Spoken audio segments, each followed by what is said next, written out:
안녕하세요. 박도원입니다. 2020년 5급 공채 이순환 3회 복동이 촬영을 시작합니다. 자, 주택 건설 사업 계획 승인의 법적 성질을 물어보는데 강의 시간에도 말씀드렸습니다만 법적 성질을 물어보면 쟁점의 정리를 생략해도 상관없습니다. 그리고 주택 건설 사업 계획 승인, 계획에 필히 꽂히면 안 돼요. 승인에 꽂혀야 됩니다. 허가, 면허, 인가, 특허, 승인 이런 것들은 당연히 처분이에요. 그리고 특허 재량이라고 일단 알고 계셔야 돼요. 그리고 지금 이 답안지처럼 이렇게 10점, 100점으로도 쓸 줄 알아야 되겠지만 실제 시험에 들어가면 한 4점 정도, 그러니까 반보다는 조금 적게 4점에서 5점, 4.5점 정도로 답안지 분량으로 정리를 해주세요. 그리고 이런 법적 성질은 사실은 실제 시험에서 묻지 않더라도 법률적 분석을 한다는 측면에서 써줘야 되는 쟁점입니다. 그래서 로마자 2번에서 웬만하면 써줘야 돼요. 여기는 10점이다 보니까 10점에 맞게 이렇게 일반론을 써줬네요. 잘했어요. 실전 답안지 같으면 이런 부분만 써주면 되겠죠. 조문, 현출 아주 좋습니다. 시행령까지. 승인을 받아야함이 명시되어 있고 받음으로써 새롭게 주택건설 사업을 할 수 있는 권리가 설정된다. 창설한다, 설정한다. 설권성이 있다. 따라서 특허다. 아주 좋네요. 특허일 때는 공익 관련성, 설권성 두 단어만 나와주면 돼요. 공익 관련성이 크다. 그리고 새로운 권리를 설정한다, 창설한다. 재량의 구별 기준을 먼저 써주고 스캔 자료다 보니까 좀 그러네요. 사은포섭에서는 최대 형식 문헌 판례 키워드를 좀 넣어주세요. 판례 키워드. 주택법 1조 공익목적 16조 뭐뭐뭐뭐라는 체제 형식 문헌 뭐 이런 걸 좀 쓰고 당의 행위가 이런 주택과 관련해서 주거 안정이라는 공익 관련성 큰 당의 행정 분야의 주된 목적과 특성, 그리고 당의 행위가 특별한 당의 행위의 성질을 고려할 때 재량 행위로 판단된다. 좋습니다. 판례 키워드 조금만 더 넣어주면 좋겠어요. 다음, 이 사건 전용 허가에 대해서 전혀가 관련해서 재량행위인지 법적 근거 없이도 부관을 붙일 수 있는지 문제된다. 자, 특허인지 재량행위인지 먼저 가볍게 검토를 해봅니다. 부관의 부가 가능성, 부관의 의미 종류는 간단히 써줘야죠. 설정하는 바 장래 불확 확실한 사실이니까 이렇게 날짜가 나오면 확실한 사실이죠. 기한, 그리고 기한 중에서도 효력의 유효기간으로 봐야 되니까 종기가 됩니다. 성립상 한계로서 부관의 가능성 쓰고 재량행위라면 별도의 법적 근거 없이도 부관의 부과가 가능하다. 따라서 성립상 한계는 존재하지 않는다. 좋습니다.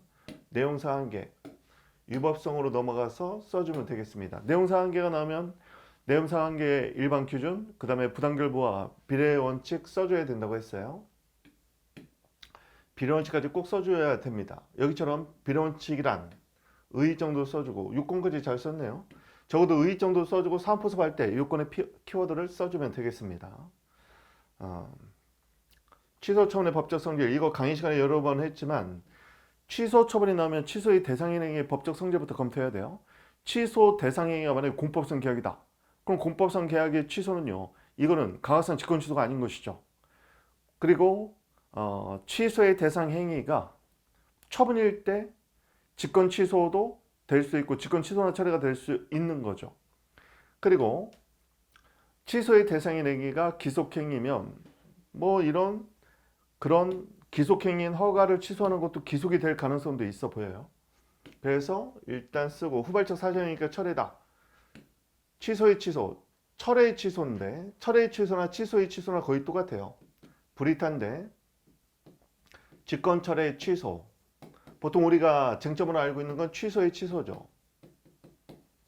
이거는 불이타 쟁점으로 모의고사에 많이 나오는 거니까 꼭 한번 준비를 하셔야 됩니다. 뭐 강의 시간에 여러 번 했지만 결국 논의의 실익은 어디 있어요? 원직권 취소의 대상인 처분을 회복시킬 수 있느냐에 있습니다. 그래서 판례 같은 경우는 절충설을 취하고 있죠. 침입적 처분일 때는 안 되고 수익적 처분일 때는 회복 가능성이 있으니까 되고, 다만 이해관계 있는 제3자가 있으면 안 된다는 겁니다. 이거 취소의 취소 가능성. 물론 사안은 지금 철회의 취소 가능성인데. 자, 그 내용만 써주면 되겠습니다. 답안지 상당히 잘 썼어요. 그리고 허가 주권의 기한인지 관련해서는 이것은 구별 기준 학설도 있긴 합니다만 판례로 위주로 써주면 좋겠습니다. 실제 시험 같으면 사업의 성질상 부당이 짧은지, 즉 사업의 장기성이 요구되는 사업인지가 실전 같으면 설문에 좀 더 분명하게 나올 겁니다. 보통 사업의 장기성이 요구된다는 것은 보통은 투자 자본이 어느 정도 들어가는지로 판단합니다. 그런 것들로 판단하는데 적어도 손익분기점을 넘으려면 한 10년 이상은 영업을 해야 되는데 5년밖에 안 붙었다. 뭐 이런 경우죠. 그리고 만약에 일정한 공사를 하는데 이 공사의 소요 연수가 최소한 2, 3년이야. 그런데 허가를 1년밖에 안 붙였다면 허가 조건의 기한으로 해석이 가능한 겁니다. 주장의 타당성. 목차는 이렇게 질문 형태 위주로 따면 되는 거예요. 글씨가 아주 오밀조밀한데 굉장히 글씨를 멋지게 쓰네요. 자, 쟁점의 정리 써도 돼요. 안 써도 되지만 특허인지 허가인지는 굳이 뭐 표현하지 않아도 좋습니다. 답이 되는 거 위주로 써주세요. 여기는 이제 조문이 있으면 조문을 꼭 써주려고 노력을 해줘야 돼요. 구별 기준도 마찬가지. 사안의 경우 주택법 조문을 쓸 때는 이렇게 해서 눈에 잘 띄게 조문 쓴 건 아주 좋았습니다. 3포섬 아주 좋네요. 이 부분은. 글씨가 거의 예술이네요. 자, 물론 이제 조금 더 크게 쓰면 좋은데 뭐 일부러 노력할 필요는 없습니다. 글씨가 잘 보이는 글씨예요. 점유가의 법적 성질, 강화상 특허인지 재량인지, 허가 기간의 법적 성질 검토하고 부관의 한계 문제로 들어가서 위법성, 성립성 한계, 아주 전형적인 목차로 아주 잘 나가고 있어요. 따라서 이렇게 기본적으로 일반론에 대한 암기가 잘 되어 있는 답안지 같은 경우는 검토 및 소결해서 내공을 보여주는 훈련을 계속해야 돼요. 즉 일반론을 잘 썼는데 점수가 전 안 나와요. 그러면 내용에서 검토 및 소결해서 논의 실익이 어디 있는지, 그리고 포섭할 때 분석력을 보여줘야 돼요. 분석력. 그래서 검토 및 소결을 좀 더 많이 쓰는 연습을 좀 해야 돼요. 아주 좋아요. 검토 및 소결을 좀 더 쓰면 여기는 뭐 60점, 70점까지 갈 수 있는 답안지예요. 지금 내용상한계로서 일반적 기준 쓰고 부당결부 비례 좋습니다. 배점에 따라서는 뭐 의 요건을 써주고 사안의 경우 이렇게 넘어가면 돼요.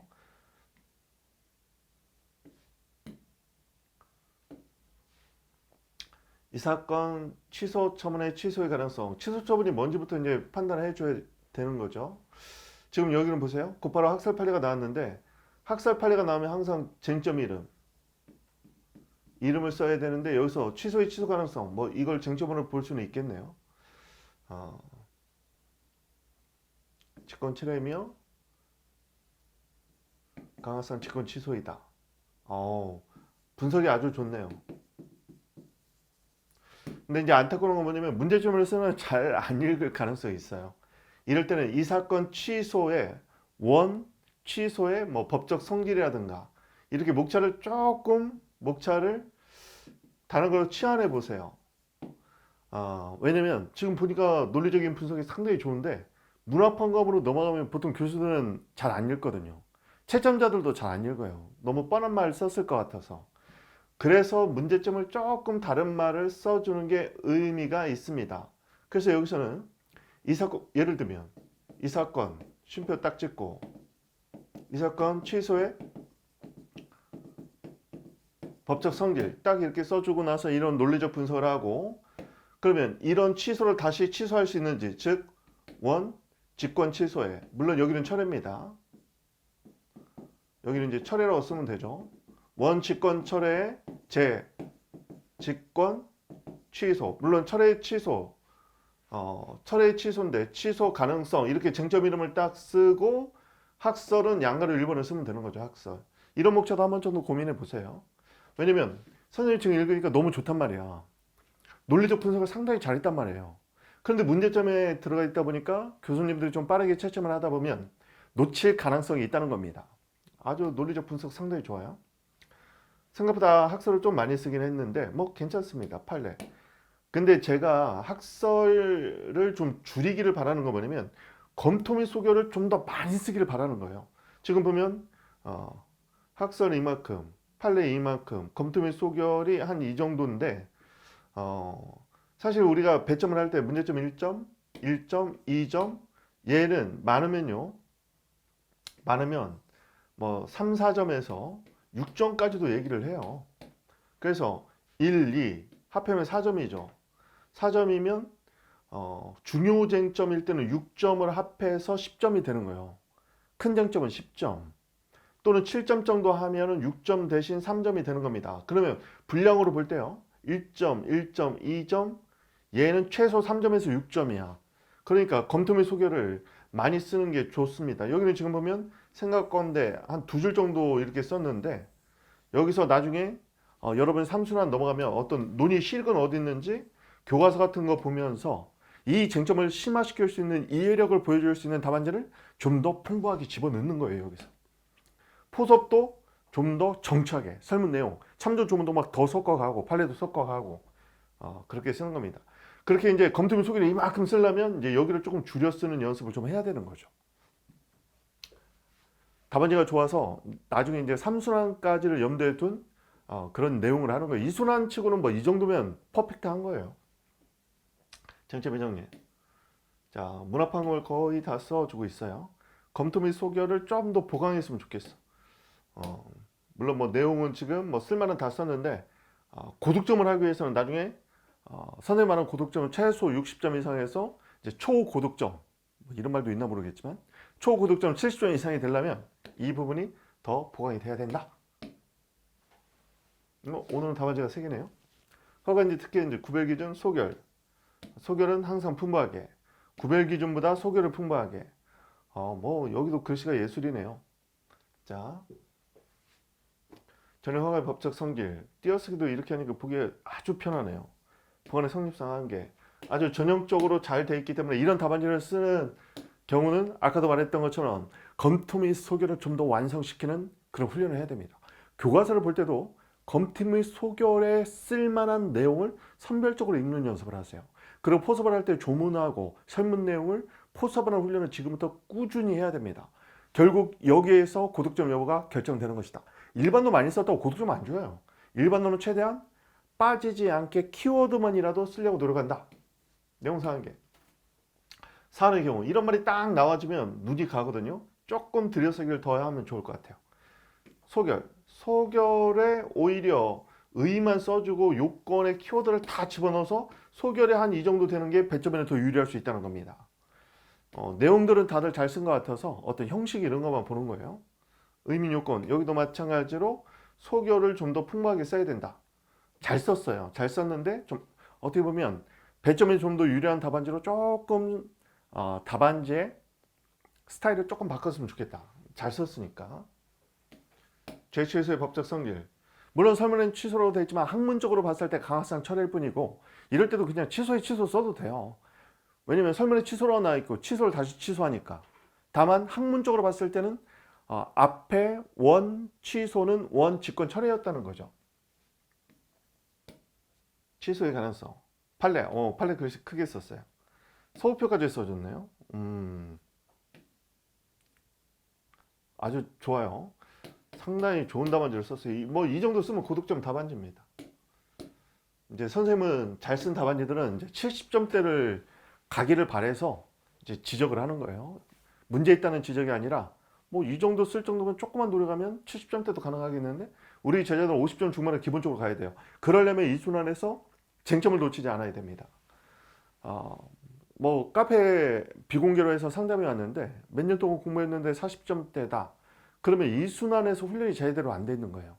쟁점을 놓치지 않으면 50점대는 무조건 가요. 근데 본인이 만약에 40점대라고 하면 쟁점을 놓치고 있는 거거든요. 쟁점을 놓치는 이유는 쟁점 추출 훈련이 안 돼 있는 거죠. 이 순환이 중요합니다. 그래서 근데 이 순환을 제대로 못 거쳐 1차 때문에 곧바로 3순환 들어가요. 3순환은 이제는 암기해야 하잖아요. 암기해야 되고 써야 되고 그러다 보니까 큰 틀에서 보는 어떤 논리적인 구도 자체를 만들어내는 그런 거라든가 쟁점 추출 훈련 이걸 2순환 때 어느 정도 해줘야 돼요. 그래야 3순환 때 그걸 가지고 훈련하는 거죠. 그래야 자기 있게 되는 거야. 허가의 법적 성질 갱신허가란 허가 자체 존속 기능 좋아요. 판례도 써주고 사배 선생님 부장이 짧을 때 사안의 경우가 조금 더 풍부하게 쓰는 답안 스타일로 가면 이 답안이 아주 완벽한 답안지가 될 것 같아요. 기본적으로 아주 답안지 실력들이 상당히 좋네요. 선생님이 강조하는 것처럼 결국 사례 해결은 일반론보다 사례 해결해 나가는 분석 능력이나 분석한 것을 토대로 자기가 취한 견해에 따라서 논리적으로 풀어나가는 그런 모습을 보여줘야 됩니다. 그런 부분에 조금 더 악센트를 밟는다면 더 좋은 답안지가 될 수 있다. 오늘은 이것으로 마치겠습니다. 수고하셨습니다.